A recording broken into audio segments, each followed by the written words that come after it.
Hello everyone, my name is Ayan. Welcome back to my channel. And recently I played a game of chess where I was able to pull off two brilliant moves, one great move, and 12 best moves in a single game with a accuracy of 86, which is like for me, I think someone who plays with 70 or 60 accuracy with every game, it is pretty high. Also, the accuracy is high, particularly because it was a rapid game. I think you can see here the format of this game, which is like 10 minutes. So you get ample amount of time to think and come up with the moves that you want to really play. So without any further ado, let's dive into this absolutely brilliant game. There will be a lot of pause the video and guess the move yourself moments. So sit tight and let's get started. So it was a very normal opening by White. But usually nowadays I'm fancying the Sicilian a lot just because it provides a lot of attacking game, especially if there is like reverse castling. So yeah, just the normal moves. He's trying to play the King's Gambit against the Sicilian. I've never seen that actually. Okay, okay, normal moves. Okay, centralizing the piece. Knight is getting developed. Bishop gets developed. Okay, so the idea here is if he okay, there's a lot of lag, but okay. If he takes my pawn, I'll take his pawn and I will be controlling the center, which is very important in these type of games. So he pushed his pawn. So the disadvantage of pushing this pawn is that I can now push this pawn and this square becomes free for my knight to jump in. And then once my knight jumps in, it will be attacking this square, this square, this square, this square. And at the same time, it will be defending this, and also this. So a centralized knight is a very powerful piece on the chessboard. That is something that we should consider here. Okay, just a normal move. The computer says it's an inaccuracy, but all I wanted to do was fianchet to this bishop and nothing else. Okay, now I push the pawn. I push this pawn. I'm not really sure why I pushed this pawn, because there's a lot of counter-attacking chances. Now you can bring the knight here, you can bring the bishop here. I mean, I was like ready to play this as well, but I think I wanted to destabilize the center a little before I move my knight. So I think it's a good stress. Okay, he wanted to further attack me. Oh, this is somehow a bad move. Okay, we'll continue. And we closed off. So I don't know why the computer does not like this move. It just says that, okay, this is a miss. I don't particularly think it is a miss. Closing it was a better option for me, according to me, because now I have closed his entire attack towards the king side, and now I can jump in with the knight and start my attack. That's what I do. I take this free pawn. Okay, I jump in with the knight, which is considered the best move.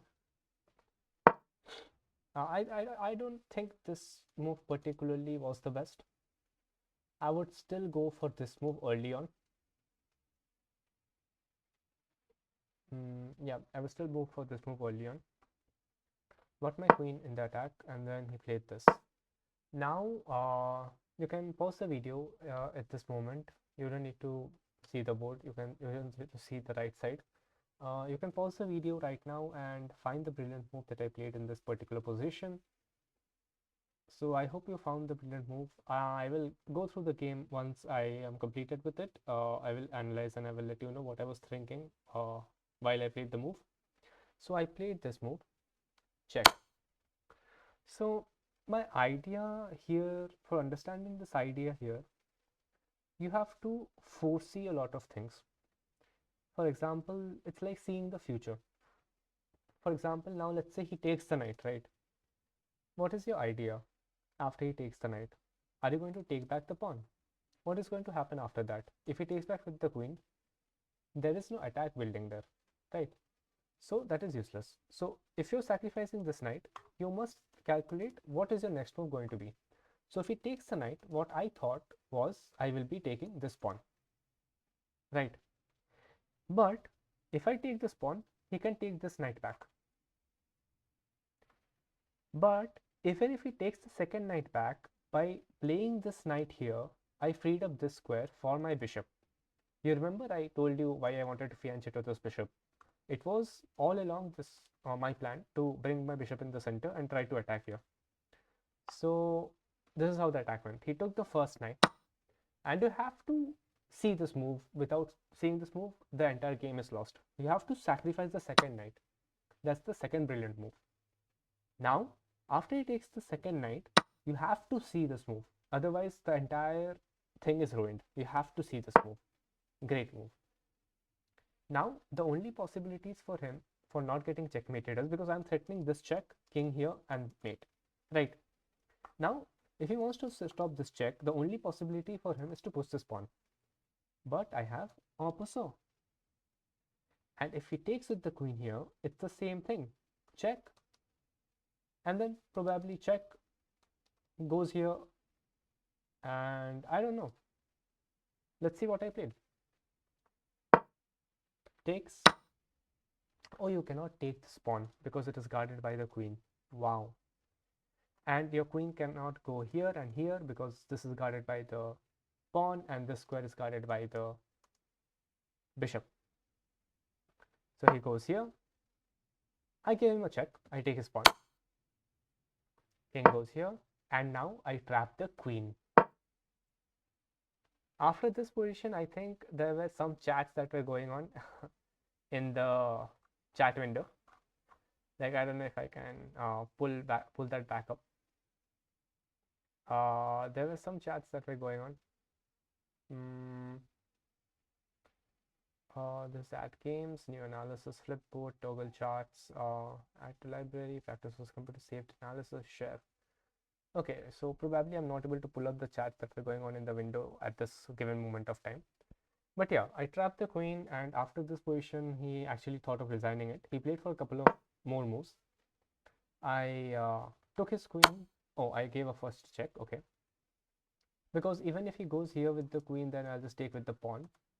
And that will actually be mate. If you can see this pattern, it is a really good thing to have. So I took the queen, he took with the pawn. My plan was to just extend here, and then checkmate here. It's a very simple plan. I didn't want to even develop these pieces because my queen is so active. The problem in his position is he has a lot of pieces, but not a lot of chance for development. For example, this knight you cannot develop here. This knight, if you do develop here, then you cannot go here because this is guarded by this pawn. Yes, you can go here, which is a good square, but you won't have the time because till that time I will be checkmating you. Now, this bishop is totally useless because it is guarded by its own pawn. This knight is totally useless because it cannot go here, it cannot go here, it cannot go here, it cannot go here, it cannot go here, it cannot go here. I mean, why would you play a move like backward move, right? It's of no use. This bishop is completely useless. All it can do is guard this rook, which is also useless. This rook can go here, but what is it doing? It's a very unfortunate thing for white in this position, and he resigned. I think after playing a couple of moves, he gave up. Yeah, he resigned in this particular position. So I'll go through the brilliant move once again, and I will tell you what all things are going on in my mind. So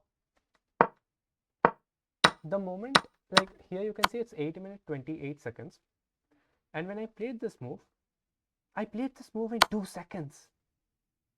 Unbelievable. I played this move in 2 seconds. Wow. So did I take a longer time to actually figure out this move? Like if I would have played that in 2 seconds, that means there's something abnormal about me, like it's just like a mad genius or something. I mean, genius is of course one level above madness. So if you are like mad about something, then you can probably become a genius at that particular sport. But I just played it in 2 seconds. I'm just realizing it now. Definitely have a lot of chess left in me. Check in 2 seconds. Takes again in 2 seconds. Wow, that is really good. Okay, for here I took like 10 seconds of time, but I was calculating these things really fast. That is very impressive. Like I know I shouldn't be bragging about myself, but it is really impressive. The game overall was fantastic. I hope you enjoyed this game. I hope you had real fun. Thank you everyone for watching this video. I hope you have a wonderful day ahead. See ya.